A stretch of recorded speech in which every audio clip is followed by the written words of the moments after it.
미국은 올해 초부터, 우리나라는 지난해 하반기부터 금리 인상 기조를 이어가고 있습니다.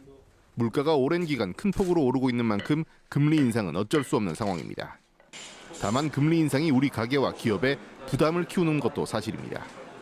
금리 인상이 우리 경제에 미치고 있는 영향과 향후 금리 전망을 가치경제에서 알아봤습니다. 우리나라의 기준금리는 지난주 0.5%포인트가 올라 현재 3%를 기록하고 있습니다. 한국은행은 이번 금리 인상으로 가계와 기업의 이자 부담이 12조 2천억 원 더 늘어날 것으로 예측했습니다.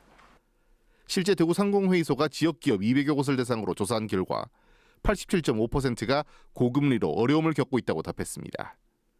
대구의 경제 성장률도 당초 예측치인 최소 2.5%에 미치지 못할 것이라는 의견이 93%를 넘었고 2%도 넘지 못할 것이라는 의견이 60%에 육박했습니다.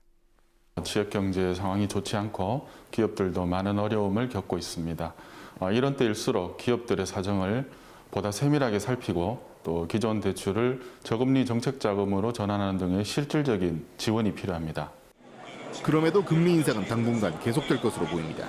물가가 좀처럼 잡히지 않고 있기 때문입니다.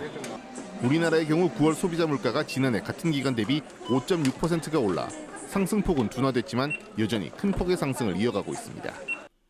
특히 상하수도와 대중교통 등 공공요금들이 줄줄이 오르면서 향후에도 높은 수준의 물가 인상이 계속될 가능성이 큽니다.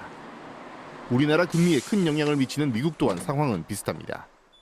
물가 상승이 쉽게 잡히지 않고 있는데 지난주 발표된 미국 소비자 물가 지수는 8.2%로 기대치를 0.1%포인트 상회했습니다. 변동성이 큰 품목을 제외한 근원 소비자 물가 지수도 6.6%가 올라 40년 만에 최고치를 기록했습니다.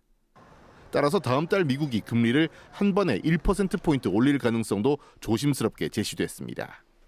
미국 자체가 인플레이션이 높기 때문에 계속해서 그 금리를 당분간은 물가 안정을 위해서 올리는 트렌드를 계속 가져가야 된다. 그리고 너무 조급하게 그 트렌드를 멈추면 오히려 더 코스트가 클 수 있다. 당국이 금리 인상을 멈출 수 있는 신호인 경기 불황 조짐도 아직은 나타나지 않고 있습니다.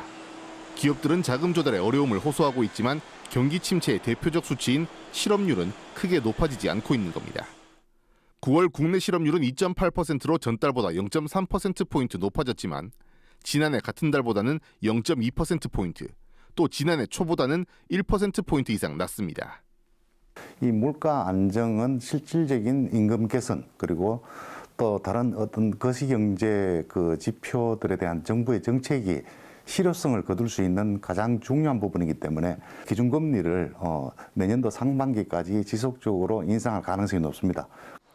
물가 상승률과 실업률 등을 종합할 때 전문가들은 금리 인상이 적어도 내년 초까지는 계속될 것으로 예상하는 만큼 가계부채와 기업의 자금 관리가 중요해지고 있습니다.